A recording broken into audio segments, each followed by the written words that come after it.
Good afternoon. I'd like to welcome everybody here on this rainy day. Thank you for coming out to this regular meeting of Lee County Board of Commissioners. At this time, I'd like to ask everyone to stand as the invocation's offered, and then we'll have the Pledge of Allegiance.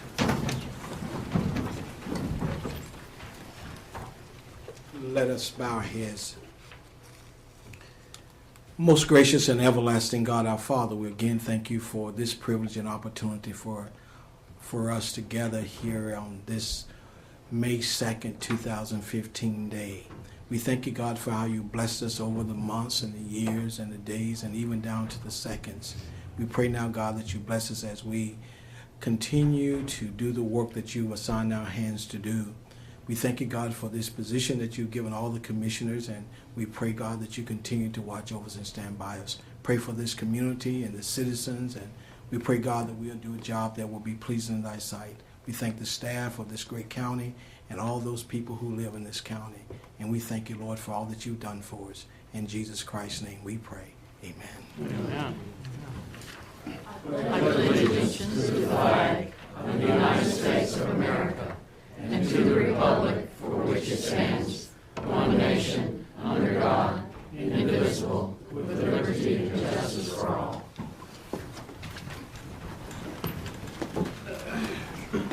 Okay. We did not have anyone sign up for public comments this afternoon, so we'll just move on into the agenda with our new business items. And first, Madam Chair, we need to approve the agenda first. oh, I'm so sorry. I'm getting ahead of myself. Thank you. It's been that kind of day, bouncing from one place to the next. Yes, any additional agenda items? Yes, ma'am. Thank you. I have two items. We received a application from Atlantic Hydraulics that was approved by the state to extend their deadline for a grant on their building reuse. So I'd like to add that grant agreement amendment as item. We can do that as E under new business. And then at the first meeting in April, we were asked to bring contracts for the purchase of the Wicker School. We received those contracts on Friday, and I'd like to hand those out to the commissioners under item F. Okay. I apologize for that. Madam Chair, I have one item Okay. that we can discuss later on, but it pertains to the Lake County Board of Education school fight policy. Okay.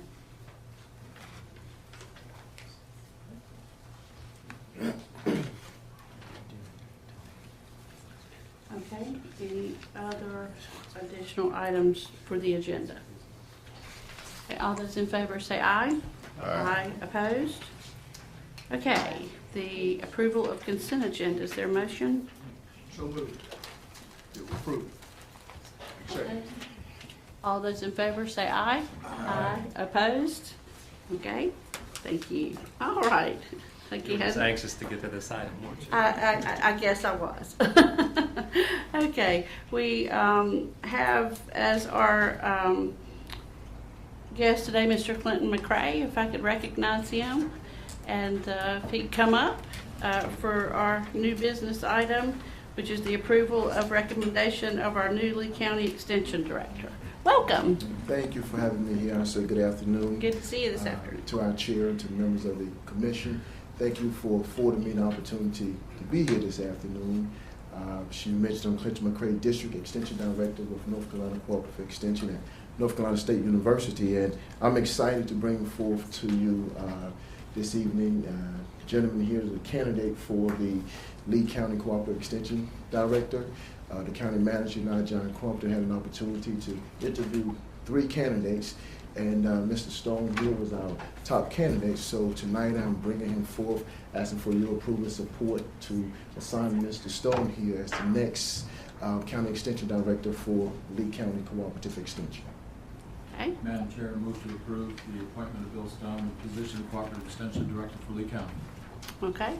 Any discussion or questions? All All right. All those in favor say aye. Aye. All those opposed?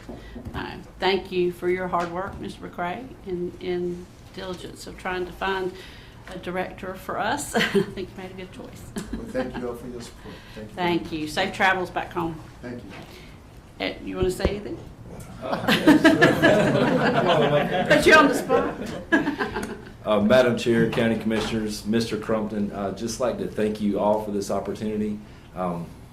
It's something I've been very excited about for quite some time, and I look forward to serving in this new role. We've got a great staff, and I just really do look forward to working with all of you and appreciate the support you've given us in the past and know that you will continue to do so. So thank you again. Thank you very much, Bill. Look forward to working with you in this capacity. Okay. Next item on the agenda is the request to appear before the Board of Commissioners, Ms. Victoria Witt. There you are. I couldn't see you from the podium. I was like, I know she's here. Good afternoon. Good afternoon. Thank you so much for allowing me the opportunity to come before the commissioners tonight. I'm Victoria Witt. I'm the CEO of Sandhill Center. Before I get started, I would like to recognize and thank Commissioner Smith, who serves on the Sandhill Center Board representing Lee County. He is a steadfast member and a wonderful support of Sandhill Center and the services we do in the community. I can assure you Lee County is well represented by Commissioner Smith. Would also like to take this opportunity. We had a very pleasant day on Friday. Sandhills host a community breakfast in each of our counties during the course of the year, and we had the pleasure of being in Lee County on Friday. We were very pleased with the turnout. We had about 30 people. We appreciate the chair for being there, Commissioner Frazier. We also had the sheriff, DSS, health department, and had the opportunity to meet new state representative Reeves and of course your county manager. So had a really good discussion, and we do appreciate the support here in Lee County. I'm here tonight to present a brief program update of what's going on at Sandhill Center, and also to submit to you our request for our county general funding allocation. You have received the letter, your manager has received the letter from our board. I will remind you that for the 12th year in a row, the Sandhill Center Board made the decision not to request any additional funding from any of our 9 counties. So that means I'm here tonight to request the continuation of the $240,000 that the county provides to Sandhill Center. Would also, this year we did include in your letter in-kind contributions, and would also like to recognize that you do provide in-kind to buildings for the use of our providers and also for the use of administration at the LME MCO. You will remember that the funding that each county provides to us stays in the county. So the $240,000 that you provide to Sandhill Center goes into the budget of Daymart, which is the provider who does the crisis center here for Lee County at the other end of the parking lot. Would call your attention to a chart that we have provided showing the number of Lee County folks that have received services at Daymart. I would call your attention to the first column, the column that says indigent. Those are the folks who do not have any Medicaid, third-party reimbursement, any type of health insurance, and that would be where your funding goes to help support those folks to receive services. Also, we have included another chart, which is something new. This is a snapshot of Lee County and the number of consumers served, the amount of funding provided to Lee County residents, and a snapshot of the providers that are located here. Now, we're doing things a little bit different this year. My board, in having discussions as far as the requesting of county funding, we decided this year, instead of just automatically saying the $240,000 that you provide goes to Daymart, my board instructed me to meet with each of the counties, each of the 9 counties, and that's what I was doing on Friday after our breakfast, to determine, is there another usage for that funding that you would like to see here in Lee County. Over the years, Daymart has done a very good job in maximizing the funding, so we feel that that funding, we could divert it to another project if you prefer that, without any harm to the crisis services that they provide.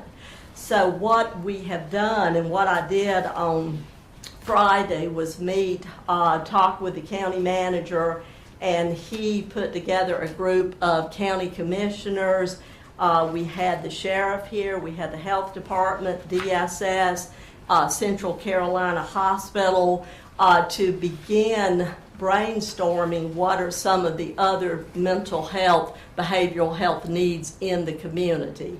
Now, we only had this meeting on Friday, so we did identify several areas that I think that the commissioners and the community were interested in pursuing. What I'll be doing over the course of the next couple of weeks is getting back with you to determine what those needs are and see if we can help assist with the funding of some of these programs.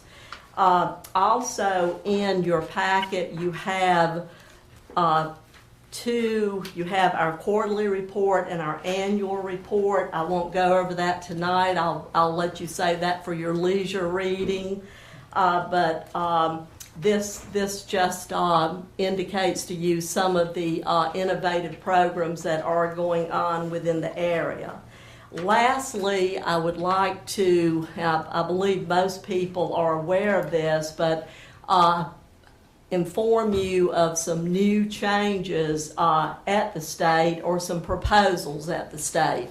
You may remember in 2013, the DHHS secretary had a plan for further consolidations of the LME MCOs.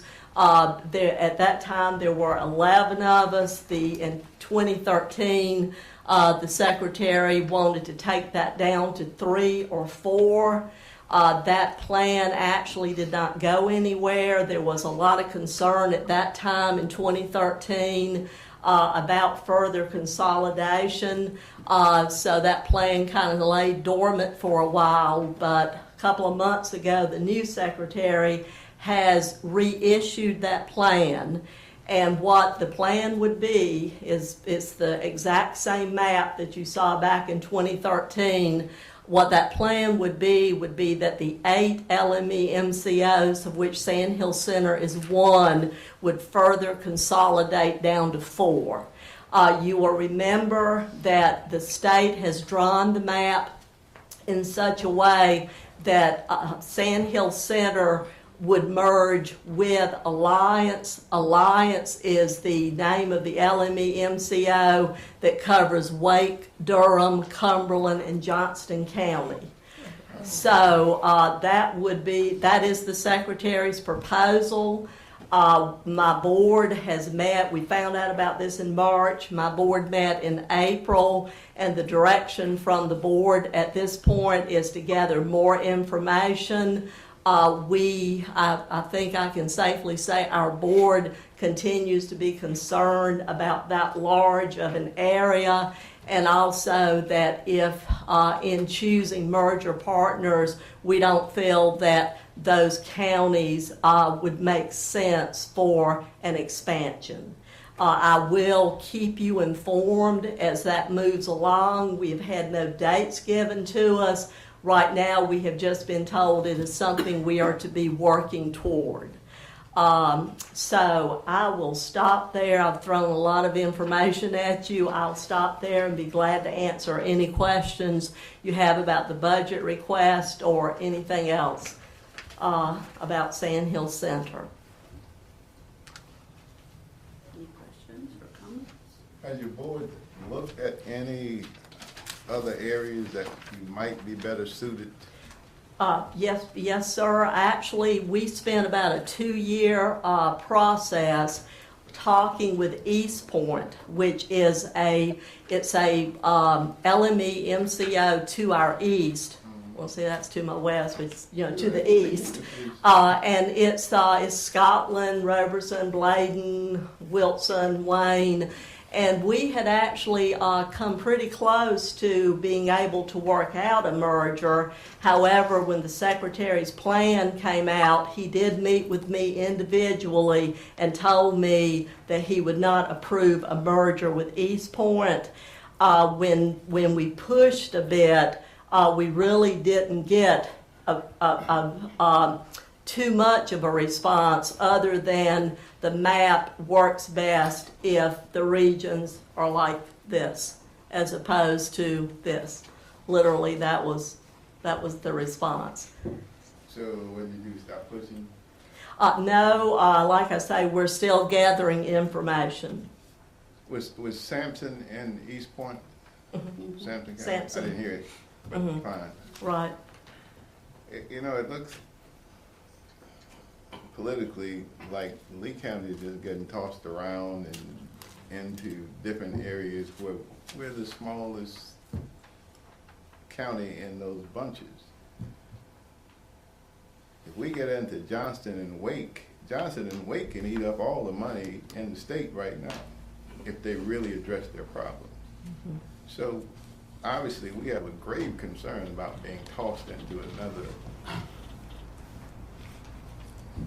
hole with the big dogs. Mm-hmm. So I'll give an opinion. Mm-hmm. On this Daymart recovery, I'm just interested in knowing, it shows that we have 547, that's that little yellow sheet, the indigent folks. What do you do with, what does Daymart do other than provide the service that they do? Do they refer these people anywhere, or what do we do? Right. Daymart is a crisis center. They're able to do some limited treatment, but we have a network of other providers, so they would triage these folks and then refer out. And how about, do they make any contact with the health department or social services or things like that? Right.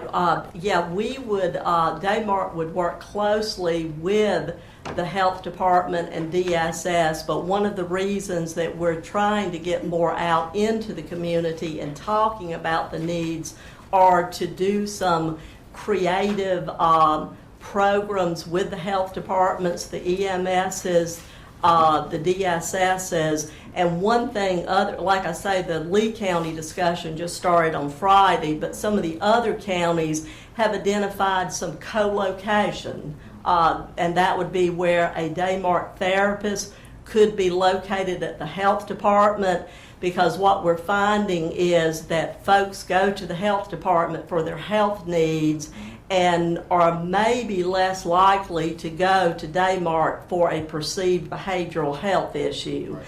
So we have several of our health departments and DSSs that are kind of wanting to do one-stop shopping, so to speak. Mm-hmm. And those are some of the ideas that I hope, as we continue to have the discussion with Lee County, might be a possibility also. Does any of that roll over into the school system?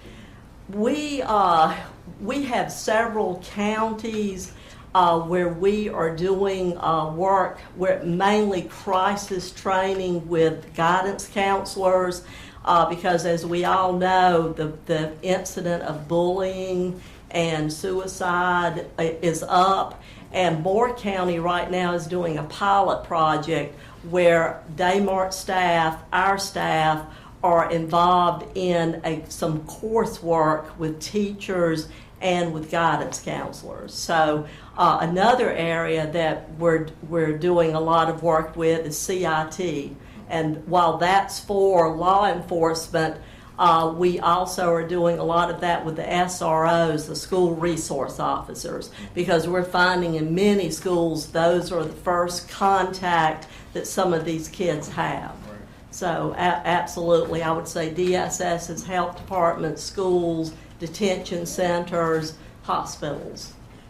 And one other question perhaps, children on this same list, what's their age bracket?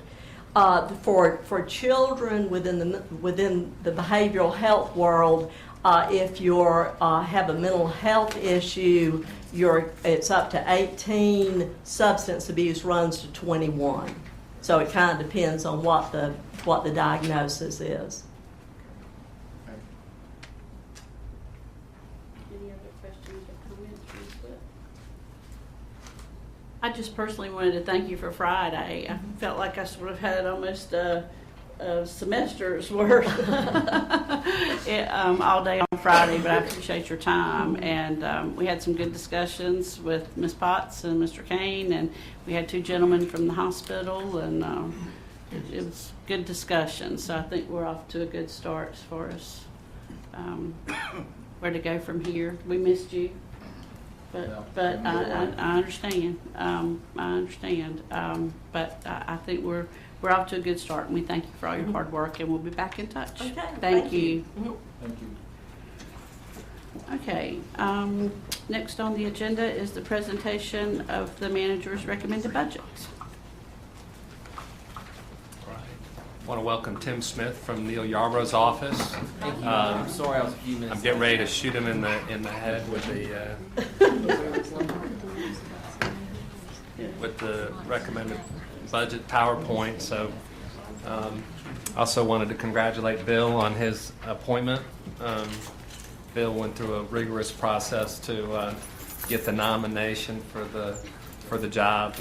He made an excellent presentation in front of a very large group. I'm not sure that I could have done that presentation, so I'm really proud of Bill. So anyway, it's my pleasure to recommend or bring to you the recommended manager's budget for fiscal year 2016-17. No budget's ever easy, but this one was easier than the others, mainly because the departments were very conservative in their requests, so there wasn't a lot that we had to delete, and we also had some good revenue growth, so that made it easier to fit some things in that we had commitments to, and here are some of those things. The budget maintained the tax rate. We have the continued 2 cents to debt reserve for the community college bonds, also the continuation of the 2 cents to Lee County School System for current expense, and the 1 penny of the increase went to capital outlay. The total recommended budget is $69,739,085 with a tax rate of 79.5 cents, which is the current year's tax rate. Here's where all the money comes from. Most of it 75% of the monies come from local option sales tax and ad valorem taxes. So we're seeing fewer and fewer other revenues growing. Intergovernmental revenues actually are down. So what we get from the feds and the state are not helping us, so we're becoming more and more self-reliant on our taxes that we generate locally. One of the good news items of the budget is really good growth in our tax base. As I said in my budget message, it was over 2%. We haven't had a 2% growth in a non-reval year since 2007 to 2008. So it was, and I think that was a reval year too. So, but there was still some added growth beyond the reval. But so you can see where we were kind of depressed, and now we're on the upswing for the last several years, and that's a good sign for us. Local option sales tax, pretty much the same story. At the start of the recession, we had deep decline, as you can see, and then we've gradually started to increase back, kind of, measured off a little bit, and now we're back on a growth pattern, have 4% growth projected for next year. And that's real growth. I'm sure you'll see, in the budget, actually the growth of local option sales tax is more, but that has more to do with the sales tax distribution and the Article 44 that came on. But if you take all that out, the real growth in sales tax is a little over 4%, which shows our economy's doing very well. Sales tax revenues, here is the sales tax distribution. There's a lot of discussion about what happened a few years ago when we changed the distribution method from per capita ad valorem, and the city likes to point out, the percentage of the change. So you can see it pretty clearly right here with the city prior to the change receiving about 32% of the distribution. Since the change, it's ranged from 24 to 26, 27 last year. And then ours jumped from 64% to 75%, and we've been a little less than 75% with the changes. You can see here, it doesn't look like a lot of money, but to the town of Broadway, it's a lot of money with what the city and the county have done with their levies, and Broadway's levy pretty much staying the same. They're the ones really losing quite a bit of revenue in the swap. Do you look at those numbers in reverse? You ever look back and see what it would be if we stayed where we are? We did that for a couple of years, but then we stopped. We haven't looked at it the last 2 years. Well, let's look at it again to see what the numbers look like. Okay. All right. One of the interesting things that we're trying to figure out as we're going forward is the new Article 44 that went into effect this year, which is basically a tax on services, so things that weren't being taxed with sales tax, and how that all works out to the county. So I think the thing you need to remember is that the funds are all restricted to public schools, economic development, and our community colleges. So we have plenty of expenses in our budget to already cover those expenditures. So we just take that money and we just lump it in with everything else like we do. As you'll see in a little bit, we're increasing K-12 and community college expenditures quite a bit next year. Lottery funds, this is just to show what happened when we had some phenomenal growth going on in lottery funds, and then all of a sudden they took them away, and we're pretty much just flat, and that's because of the way they distribute those funds now. So not a lot of help with well, we do have some help, but not increasing help. In the budget, in my budget message, we talked about reducing our dependency on capital reserve and actually putting money aside to help us get into these projects that are coming up with the community college and the K-12. And you can see that in the recession, we were using our capital reserve funds pretty heavily to balance the budget. And with the growth in the revenue this year, we were finally able to basically cut the capital reserve fund transfer to basically nothing. So we'll be able to put money aside to pay for that, to help us get into those bigger projects, and also do pay-as-you-go on other projects. So it's a big thing. Yes, sir. On sales tax. Yes, sir. I understand they have sales tax on labor. Certain labor, like one of the big ones I think was when you get your car worked on. If you go to the auto mechanics, now you're paying for that. I just experienced that. You're paying the here in Lee County, you pay 7%. Does that benefit the city? Yes, sir. We get On human services, like say a haircut. yes, sir. My boy hadn't started charging me. You get billed later. They're paying it. They just added it. They just added it to your fee. Just added to the total, yeah. Yes, sir. Fund balance, once again, the purple line here is the 14% threshold. The kind of greenish line up here is the 18%, and you can see the blue, which we've been able to stay pretty much in the middle of that. for the last 5 or 6 budgets, and we continue to do that next year. So we've been able to stay between the 14 and 18%, which is your policy. You know, some counties in our bracket have a lot more, but we're not located on the coast, so we don't feel like we have to have as much as them. So, but we stay within our policy, and that's good financial management. Fund balance appropriated, we've been trying to bring that down, and as you can see, it's down again in this coming fiscal year. Once again, helping our reserves going forward. This is just a comparison from year to year, that what our tax base was last year versus this year, and the nice increase there.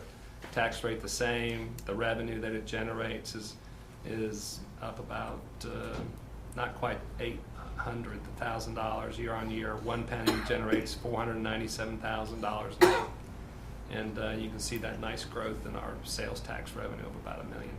So pretty good clip. Where does the money go? 31% goes to education and 11% goes to debt service. So essentially 42% of our budget is going towards education. Health and welfare, public safety, and general government take up the rest, pretty much. We started this spreadsheet 8 years ago to show our total commitment to the Lee County school system.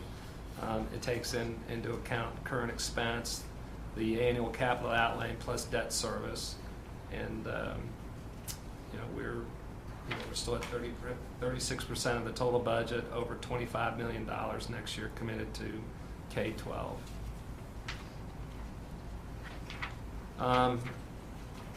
We've been looking around at our ADM, which is the per pupil spending that we spend on each child in Lee County, and at the current budget, it's $1,607. With the proposed budget, it would be $1,670. But the state average is $1,568, so we're above the state average. And in our population group, the average is $1,442 per pupil. So we compare very favorably to those two categories there. When you get to Chatham County, Moore County, Orange County, and Wake County, you can see that they're paying quite a bit more per pupil. And then Harnett County is below us. So, you know, the pressures, we get pressure from the Board of Education, saying that they need to remain competitive. Well, you can see right here who the competition is for teachers in this region. You got Chatham, Moore, Orange, and Wake. Is most of that difference in teacher salaries? Most of it would be, well, that's at current expense, so it would be what they're paying their teachers or how many teachers they may have in the classroom. You know, without breaking it down, you don't know if it's like, what their supplements are. I didn't look to see, but, this budget takes the teacher supplement proposed to 9%, even though, the increase isn't really what the Board of Education's asking for to do that and hit all their other raises. So, we've still, over the last couple of years, increased over $1.5 million annually in current expense, which is, for a county our size, you can see what that does to the per pupil spending. It's taking it up. It's not where Chatham and Moore are, but it's heading that direction. Chatham is pretty impressive. So, I'd like to point out Chatham's tax base is also 3 times larger than our tax base. Oh, yeah. So they're a growing county, and they've got a lot of tax base to work with. That's right. Yeah. Community college funding, we reduced their request a little bit, not a lot, but as you can see, the increase didn't show up real well, but that's 9.54% increase in current expense and capital. The main big increase in capital is to start the moving of the pods from the W.B. Wicker Center to the telecommunications school. So All of them going out there, all the pods? Yes, sir. That is their proposal right now. So, and you had a big increase, almost 5% in current expense. Most of that is towards the maintenance of schools, and then they're taking on the innovation center. So they asked for an increase in maintenance there as well. Before you move on, the Yes, sir. pods, Yes, sir. How many, I can't remember, what is it, 2? There are 2 pods, and I think in each one there's 14 classrooms. And they're gonna use them out from the industrial side? Yes, sir. They're taking them out there, and I think they're taking some of the continuing ed, general ed courses out there as well. So I guess it will be split between out there and the central campus. Wow. And I think that you'll be hearing, you know, they're going to be changing the use of the telecommunications building as well, since you know, what that building is for, you know, built for, that degree is not in as great a demand as it used to be. And that's gonna help them during construction. I agree. I was more concerned, more interested in knowing if they did any kind of survey for the continuing ed program. In other words, it's been centrally. Beg your pardon? Transportation getting out there? Yeah. I don't know, but. Well, certainly that Good should have been question. something we should. Well, Dr. Marchant will be here 2 weeks from tonight, and We'll give them a heads up. I'll give him a heads up. Okay. I'll meet with him in a few days, so. All right. So we think we've done pretty well with their current expense spending. As you can see, the graph is going up every year in current expense spending for the community college. Now we get to the county government expenditures. There's a 1% COLA. The financial policy called for a 0.3%. I went ahead and rounded it to 1% because the 0.3% really wasn't much of anything. Yes, so, Throw around it. You can get a little closer. Around. I felt like if we were going to do something, we should at least do 1%. Round is So, this way, 0. right now, the health insurance costs are equal to the current year budget. We did not lower it based on the rate, which is something we're going to talk with y'all, not tonight, but during the next month about what to do with that $120,000 that's in the budget right now. We had 3 positions, new positions requested, 2 in IT, 1 in social services, and I did not recommend any new positions in next year's budget. So general government, the increase in general government is up 2%, $182,360. Most of these increases are related to the tax department. We're bringing technology into the tax department to help them with mainly revaluations and also with public data. They get a lot of requests from the commercial realm on data that is not online right now. This would take all of that online. IT is requesting a new HVAC system in the server room. They have a pretty old system up there, and with all the hardware we have up there, we don't need any problems up there.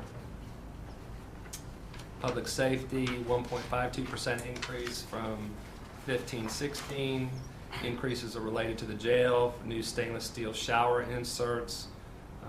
We get written up every inspection about the problems we have in the shower with the paint coming off and everything. So we had this suggestion made to us by the inspector the last time, and I think we've decided to do it, which is, you know, we won't have to do the painting anymore every year to paint the shower stalls. We put stainless steel in there and we're done with it. So I think that was a good idea, and so I said, let's go with it. E911 communications is up $67,000. This is from the city of Sanford. Due to increased call volume, they're adding 2 additional dispatchers, and we felt like, you know, that was something that needed to be done. It was probably long overdue, and we felt like, you know, that needed to be funded. Economic and physical development. Most of that decrease is in the economic incentive area, and then also, you know, this current year we had the full funding of the land use plan, so that did not reoccur into next year, even though we'll probably end up carrying most of that from this budget in the next budget. Human services were down, and that's kind of a, you know, misleading thing, because as I put in my budget message, revenues from human services were down more than the decrease in the expenditures, so it's a net increase to the county. Health department expenditures are down 27,000, social services down 93,000, and then senior services expenditures were up for an additional vehicle, and we addressed driver pay. Our per hour pay is one of the lowest in the region, so we're trying to take 50-cent, clips and get pay up there. Nonprofit funding, I know this one's hard to see, but the total requested this year was $94,000, and that was a record for requests. And you can see where those, I pretty much just left everything the way it was from the current fiscal year. The Boys and Girls Club only asked for $3,500. That's the difference between the total this year and the total next year. So I pretty much left that up to the board to decide what they wanted to do with nonprofit funding for next year. Debt service, you're seeing that decline. In about a year, you're going to start seeing it go back up. Enjoy that decline. The community college bonds coming on, it's going to start going up.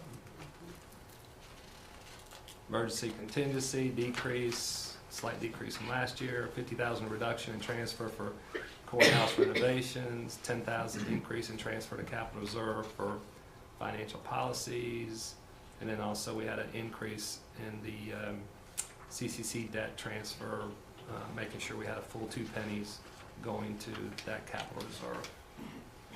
So here's what's left. Hold a public hearing on May 16th. If the board wants to hold a work session, we're scheduled for a work session on May 23rd. And unless there's major changes, budget adoption on June 6th. So that was the shortened version of it. I know last year, a couple years ago, we had a lot of time going through it, but we shortened it up quite a bit. Be happy to answer any questions already at this time. Any questions right now?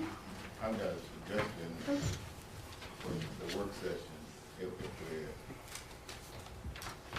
If anyone has a particular item of concern, I suggest we send it in to you or to the manager and early enough for us all to take a look at it and see whether we need to hold a meeting or not. That's pretty clear cut. And right now, we've got May 23rd at 5 o'clock, isn't that correct? Yes, ma'am. Madam Chair, I just want to make a motion to set the public hearing for 6 p.m. on May 16th, Okay. 2016. Any questions or discussion on the motion? 6 p.m. 6 p.m. Just during the public hearing during our regular meeting next time. Okay, all those in favor say aye. Aye. Opposed? Okay, thank you. All right. All right, the resolution providing for sale and issuance of a $5 million general obligation community college bond anticipation note, Series 2016. Ms. Minter, good afternoon. Good afternoon. As many of you know, we approved bonds, the voters approved bonds back in November 2014 for the community college projects. At that time, there was anticipation of possibly splitting the bonds into 2 sales. After looking at it and looking at the timing that they were asking for, it was decided that was not the most cost-conscious way to handle it. So we were trying to delay the sale to let them get all the projects ready and bid and everything. That's taken a little bit longer than we anticipated, and we would not be able to sell prior to June 30th of this year, which means we are carrying the projects at this time. And right now we have been paid out over $700,000. So after talking to our financial advisors and looking at the timing and meeting with LGC, we decided it was probably in our best interest to go ahead and do an interim financing by doing a bond anticipation note. Davenport took bids for us. We received 2 bids. One fully met the qualifications, and that was from First Citizens Bank. And you'll see there, I believe it's a 1.04% interest rate, which we felt was very, very good. The bonds our intentions are to pay the bond anticipation note off when we issue the bonds, which will hopefully we're looking at January or February. We had looked at November, but we would have to have our financial statements ready and to go, and they're not usually completely ready in November. So we are looking at possibly a January timeframe if the bids come in and meet the budgets as set forth. So we are asking for your approval of the resolution for us to do the bond anticipation note, and we hope to close May 19th on that. Also, Madam Chair, we've projected the cash flow out to January 1st, and we cannot financially cover what they're doing. There's several projects that they go ahead and get started on with the bond anticipation note. I think they want to replace the roof at the Civic Center and maybe a couple roof replacements this summer on campus. So this will allow them to keep going, otherwise they would have to stop. Move to approve the resolution. Okay. Any questions or comments on the resolution as stated? Okay. I guess you were saying November is pretty much out. That's the question. Right, just from a timing standpoint of when we'd have to have our financial statements completed. It usually takes us to get them printed and everything that the LGC would need. We usually are not finishing up until the November timeframe and don't have them here to you until usually December. So we just, after talking to them, felt like it would be better to go ahead and push it back until January, based also on the community college's timing because of the changes at the Health Sciences Center. Okay. All those in favor say aye. Aye. Opposed? Okay, thank you, Amy. Thank you very much. Okay, the next item was added E for the Atlantic contract. Hand this out, Madam Chair. The amendment came from North Carolina Department of Commerce Rural Economic Development Division. The original grant was through the Rural Center and then taken over by the Rural Grant Division of NC Commerce. So I think there's been some discussion with the board on this prior. The applicant at Atlantic Hydraulics has not created the 11 new jobs that are needed for there to be loan forgiveness on this grant.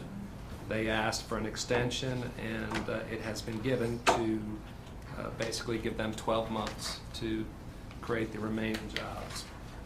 So I think they're probably about halfway there. They have 6, so they need to create 5 more. So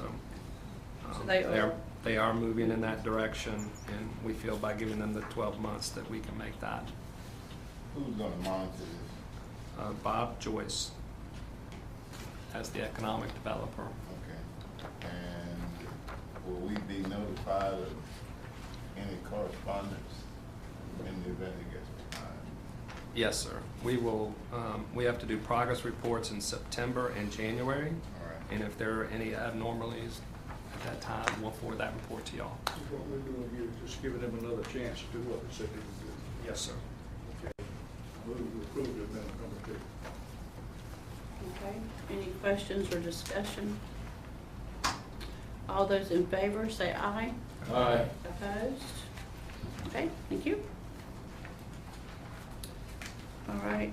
That is Commerce thinking. Yeah, exactly. Well, and it's good to hear that they are hiring people to fill those spots. Okay, the WB Wicker purchase contract. Yes, ma'am. I apologize, but these agreements were not sent to us until Friday morning. So, matter of fact, Mr. Smith and Mr. Yarbrough did not have a chance to look at this until late today. So I'm handing these out because we made a commitment to the board at that April meeting that we would have these to you. And the first agreement, which is the thicker agreement, is the agreement to purchase the property, basically all of the property, but not the building. The purchase price is $367,240, which works out to a price per acre of $24,000 per acre. Plus, in that price, there's also a home at 918 South Band Street.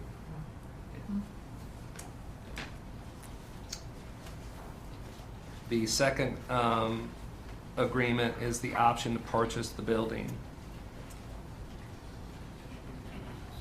at a future time. One of the issues with purchasing the building is they have an existing loan payable to the Federal Home Loan Bank of Atlanta, and the bank is requesting that we assume that loan. When we met with the LGC and our financial advisors to discuss this particular project, there was a lot of discussion about us assuming that loan, even though it was only at 1% interest. There were a lot of legal issues that were brought up. We did not have bond counsel there at the time, and so we're still reviewing that, and that may take some time to work through that with the Federal Home Loan Bank. But we also need to have bond proceeds to purchase the building. So this is the option to purchase puts the building under option, but we don't purchase it till a time in the future where we're better prepared. And that's just, I'm sorry, go ahead. Mr. Crumpton, did I hear you that Mr. Attorney Yarber has looked over this? He did not get a chance before he left, and Tim just looked at it this afternoon. So. I've looked at the contracts themselves look good. Neil is going to be gone for the next 2 weeks, but I feel comfortable saying that he would find the way they're drafted to be fine. It's just a matter of the board making a decision how they want to proceed. Madam Chair, I would move that we accept the offer to purchase agreements. You need separate motions. Yes, sir. One is to approve the purchase of the property, and the other is to put the building under option. Okay, so this is This is just a a motion to purchase. purchase the property. Yes. Okay, any questions or discussion? Yeah, Madam Chair, I would like to table this for one more session to, first off, here we go again. A few years ago, Haven fell into hardship for a variety of reasons, of which many people will not come forward to say that there was some activity that was, shall we say, not above board. And the city was on the hook for the property that Haven sits on. And they turned around and was asking us to bail them out. We turned them down. Now we have another nonprofit who is financially in arrears for a variety of reasons, none of which make sense. We have a board of directors that runs this nonprofit, and they don't seem to be forwarding the reason why they fell in arrears. And we're being asked to take the city off the hook again because the city is underwriting this loan. I'm just curious why we are going to purchase something that's already been purchased with the taxpayer money.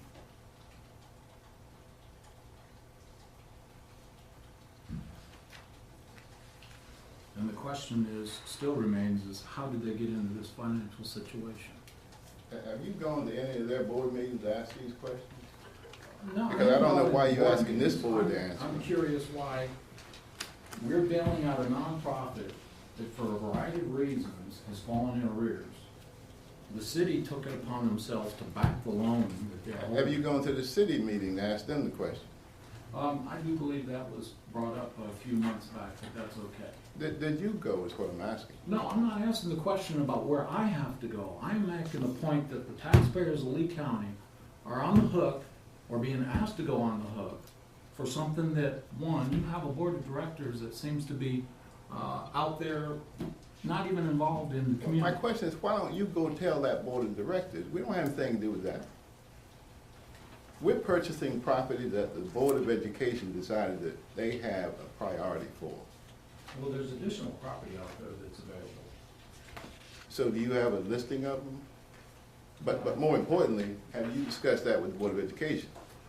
Because they make the selection and we make the purchase. Well, it's very convenient that we're bailing out this nonprofit. And again, it's another teachable moment because Haven was in the same situation. The city was backing Haven. You know, Now we are in the situation. It's ridiculous for you to make that comparison. It's really quite unfair. It has nothing to do, we had nothing to do with Haven's situation or their situation. No, I'm understanding that. I'm talking about the fact of the nonprofit that fell in arrears for a variety of reasons. Then you Now should we take have it up with the another nonprofit.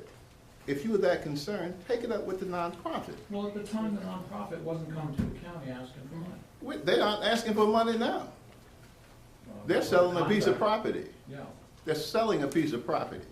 that we bought with our money. I don't know where you get that "we" from. Yeah. Is it, A majority of their funding comes from federal and state grants. Now, for those that don't know, federal and state grants come from the taxpayers.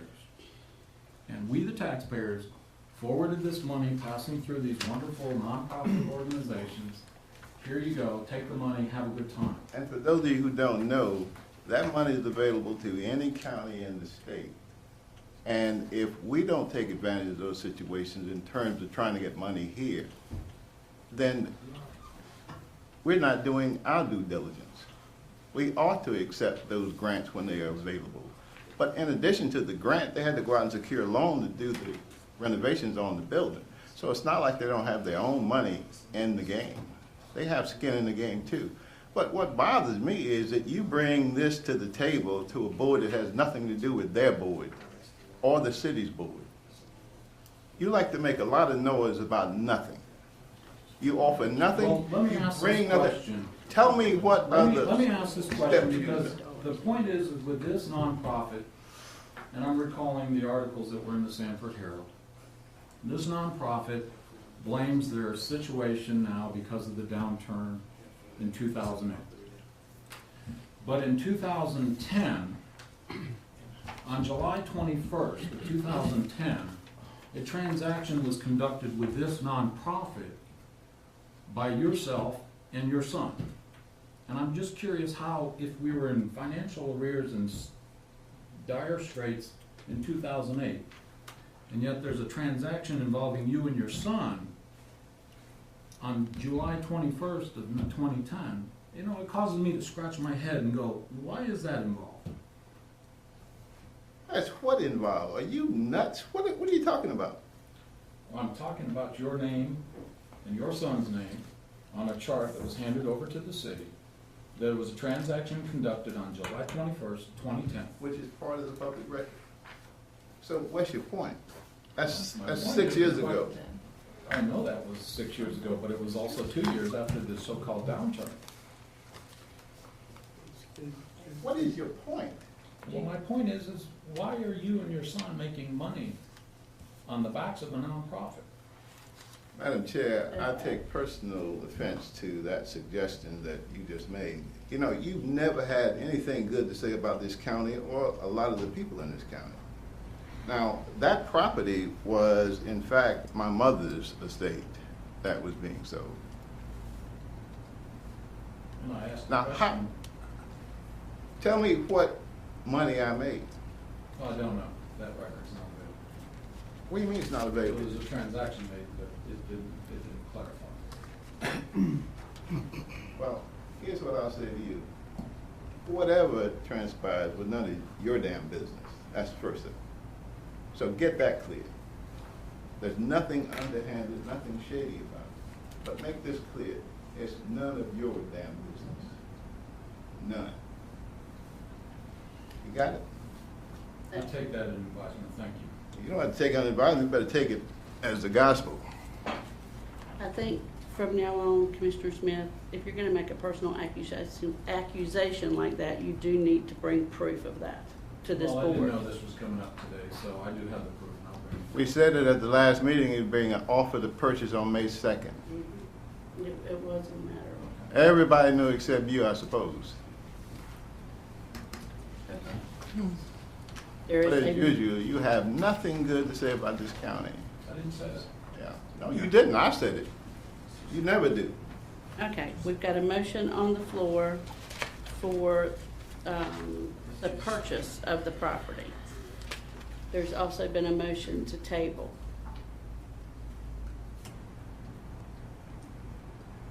The motion on the floor for the purchase of the property goes first.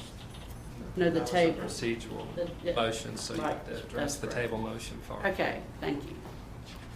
All those in favor of tabling the motion, say aye. Aye. All those opposed, No? Aye. No. Okay. Madam So- Chair, let me say this. I want to understand this, and I'm going back to what Commissioner Reed said. The site was picked by the Board of Education. Yes, sir. Is that right? Yes, sir. And I understand, I think I asked the chairman of the Board of Education this, was it a unanimous vote? And they said yes. Yes, sir. So it's our due diligence to furnish the funds, is that not right, for the capital investments? So that's the reason I'm voting no against tabling it. Okay. Okay, so now we can proceed with the original motion of purchasing the property. Any questions or additional comments? I just got one question as far as to, I mean, I understand that the Board of Education came and presented this, and this was chosen for like a magnet type school as well as K through 5.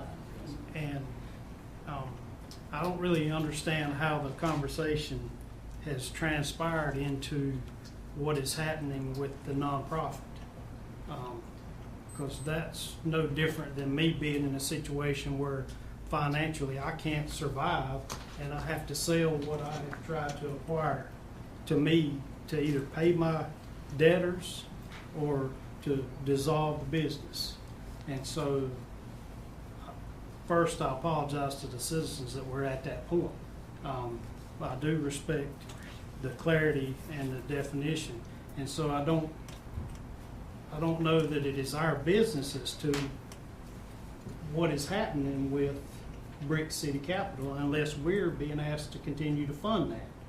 And so from the perspective that I'm taking in this is that regardless of what happens with that group, this potentially can be an opportunity to pay debtors and to benefit the county. Regardless of transactions in the past, I'm not aware of them, I don't know about them.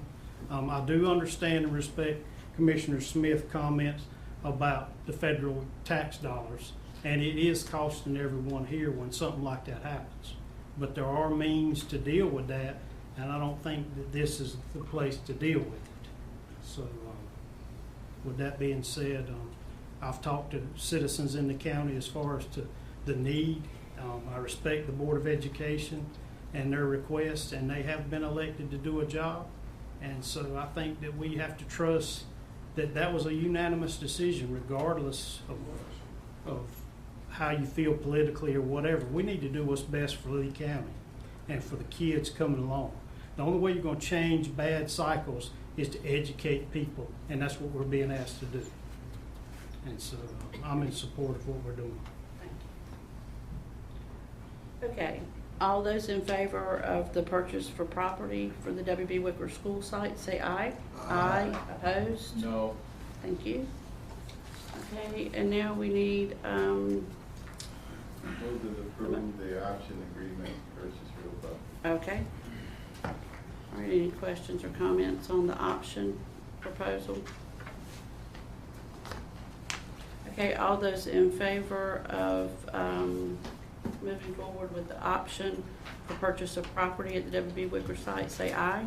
Aye. Opposed? No. Okay, thank you. All right. Okay, now the Lee County Board of Education, Commissioner Reeves with the fight policy. Yes, Madam Chair, I spoke with two members of the Board of Education regarding their fight policy.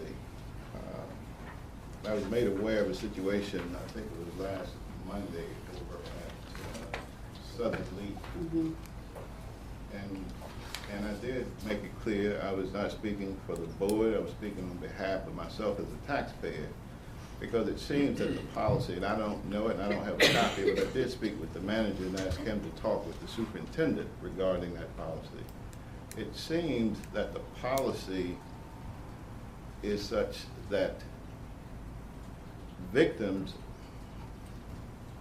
find themselves receiving the same type of punishment as the attackers. And for me personally, it doesn't make good sense.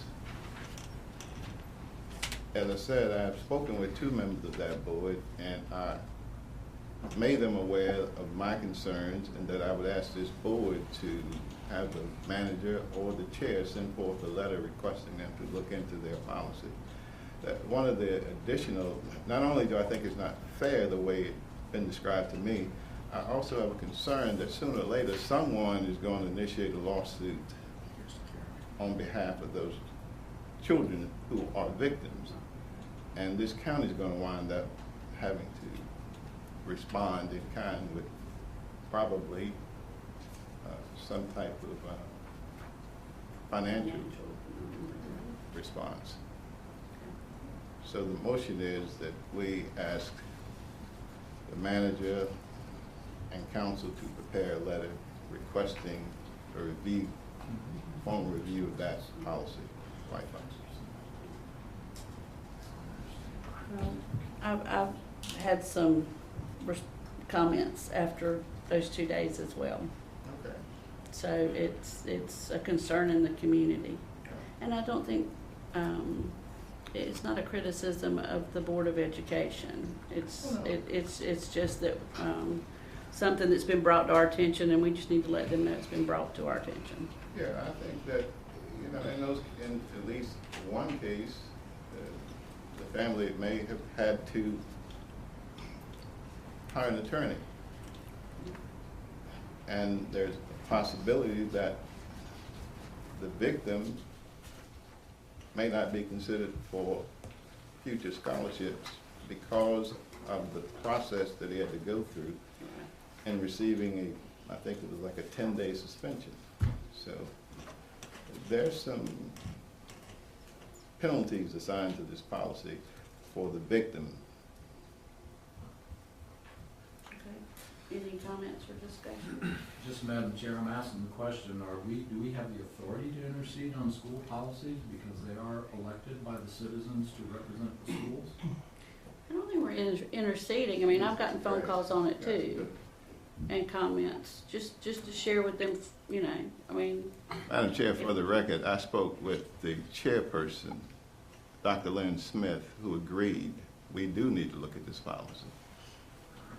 And as I said before, I was not speaking for the board. I spoke as an individual county commissioner who suggested to him that sooner or later, someone is going to sue. And you'll be coming to us for the funding, whether we like that or not. So why not take a look at it and see if it can be adjusted? That's not interfering with their right to decide what policy they put in place. It is our right to decide that we need to at least request that it be looked at and share it with us.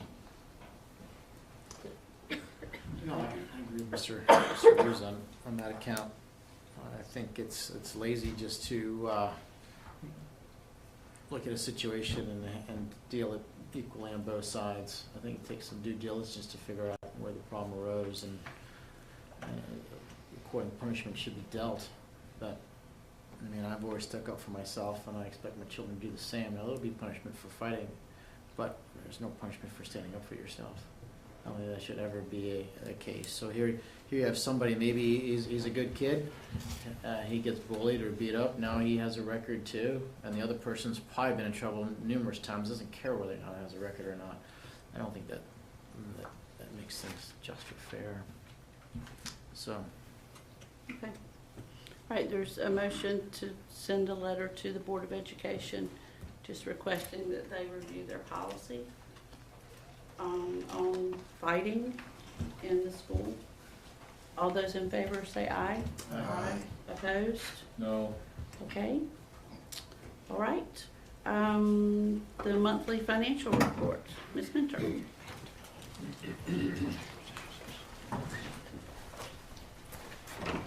Good evening. You'll find the financial report for the month of March on page 50. Through March 2016, we are still about 1.48% behind the same period last year on tax collections. The tax department is continuing to monitor that. Sales tax revenues through what was booked in March was 6 months, and we were at 51.1%, a little bit behind where we were the same time frame last year, but our budget is much larger, so that's skewing the percentage. So in reviewing expenditures, we're at 75% would be our target. We have fewer departments this month exceeding that: governing body, strategic services, and the medical examiner. Governing body and strategic services, I will tell you, I believe will balance themselves out. Medical examiner, we will continue to monitor. There was a fee increase for the medical exams during this year that we did not anticipate. It was passed after we adopted our budget. So we will monitor that and decide if we need to bring a budget amendment to you prior to the last meeting in June. Sales tax collections start on page 53. You will see that we have, when this report was done, we have 7 months of sales tax in. Our January numbers were the lowest we've had all year. We're hoping that we bounce back in February. You will see also that now, in addition to where we are with this percentage of our budget, I have added the projections now that we're well into our budget process. And we are running, close to our targets on both budget and projections. Our overall growth, if you look at page 55, is around 5.91%, even with that drop in sales taxes in the month of January. Our countywide sales tax is still growing. I'll be glad to answer any questions you may have at this time. Tell me one more time, I'm gonna try to remember, which article, was it Article 44, which tax, is school tax, the quarter cent sales tax? It's 46 is the one that is going to school debt service based on the board's resolution. That's okay. A portion of Article 40 and 42 also are restricted to schools by state law. Okay. Thank you very much. Okay. The CCCC building project updates, Mr. Crumpton? I closed up my book. Shouldn't have done that. You're okay. At the last meeting, I was supposed to give the updates, but their report did not come in before the meeting. So I placed it in here for your review. As you can tell, they give a nice detailed report, starting with the emergency services training building. As you can see, now you look at the top on their schedule, you can see why we're doing the bond anticipation notes, because a couple of these projects, they're going to go ahead and bid here in June, get bids in August, and as soon as they get the bids, they're going to want to begin. So you can see in the Civic Center construction documents, we finished right now.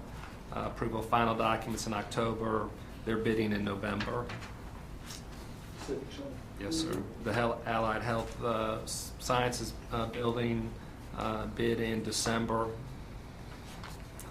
Vet Tech, final approval of documents in August.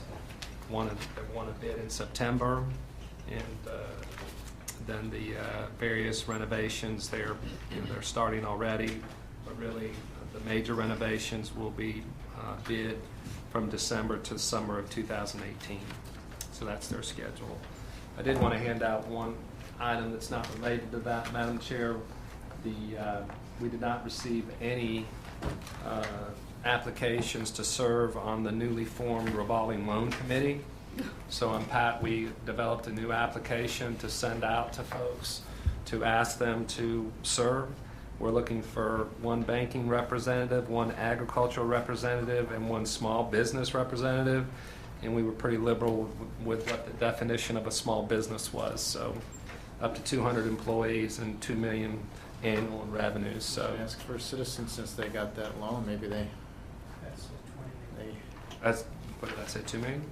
That's 20 million, I'm sorry. Ask for Citizens, since we're doing business with them in the short term. We're probably going to have to take half action and put it in front of their face. Okay, you said To get them to fill it out. bank, agricultural, and small business, okay. Small got it. business. Well, hopefully folks in attendance here tonight or watching will know someone, and we all have applications in our hand. Also, Madam Chair, back to the community college, Taylor Hobbs and Dr. Marchant will be here 5 o'clock at our next meeting to go over the projects in more detail. They're getting closer and closer and have more information to share with us at the next meeting. That's it for my report. Okay. Commissioner comments, Commissioner Smith?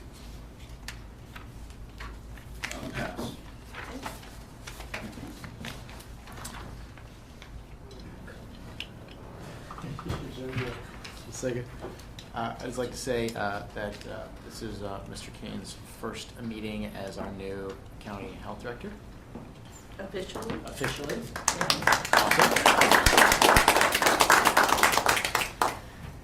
Besides that, I have nothing. Thank you.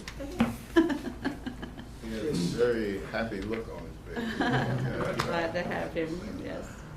I want to say congratulations to Mr. Kane as well, and also congratulations to Mr. Bill Stone for doing an exceptional job before now, and we know that he'll do an exceptional job in this position. So thank you for your acceptance of this position. Yeah, I'll second that. And then, one thing that, I don't know if it's because Doc brought up trash in the county, but yesterday, coming down the highway, and there's 15 to 20 bags of trash thrown out on the shoulder of the road. Doc is picking it up on And the so road and it's- bringing it down there. So it's, I would appreciate the citizens, if you see somebody dumping, call somebody, call the sheriff's department, let us know, because it's horrible. Not to get on the same soapbox, but I was really disappointed, and I didn't know if it's maybe a copycat episode. I hope that's all it is, but we need to take better care of our county. On the same note, I attend Pocket Presbyterian Church and have all my life. Went to church last Sunday, not this past Sunday, Sunday before, right before you get to our parking lot, there's 5 bags of trash left. One of the deacons went through and got a credit card and a name and called the person and said, "You've got a choice, you can come pick it up, or we're gonna call the sheriff's department." They first denied it, but then later they came and picked it up. We have a problem. I'm telling you, it's a problem. And what I done Sunday is I talked to the men of our church, and we're going to apply and get on to this, what do you call it, the Adopt a Highway program. And we're going to take a section of the road. The one that I say is the worst in the county probably is Steel Bridge Road. And I think it's primarily because we have that store there, that D&D, and of course, no reflection on them because they can't tell people where to throw trash. But and I'm hoping that we can get Poplar Springs, other churches, just get people aware of the fact that we need to quit throwing trash beside the road. We got these service centers, they're nice service centers. We got very good people there that'll help them any way they can. Let's clean up the county. I'll get off my soapbox. No, it's an important soapbox to be on, exactly. Commissioner Meeks? Well, first I will apologize to the citizens for my reaction to another ignorant comment by Kurt Smith. But more importantly, I will tell you that I thought and felt that the days of, the TV programs, Archie Bunker and Boss Hogg, were at least the attitudes were decreasing. But once again, it shows that it still exists. I find it very, very depressing to listen to elected officials make accusations, nothing to support their position. Always some opposition to things that other people want to get done, but never any solutions. The citizens of this county, I truly appreciate the majority of them. I really do, and I think they use good judgment. But to continue to elect folks who make those kinds of accusations is mind-boggling to me. To insult citizens, to insult individual board members is mind-boggling. I disclosed my situation to the manager, asked him to discuss it with council. I have nothing to hide. I have no control over who wants to buy whatever. when you start reducing things to just politics, it becomes a very sad, sad day. Very sad day. I'm hopeful, as you can see during this presidential election, I'm hopeful that things will reverse and people will start to be more respectful to one another.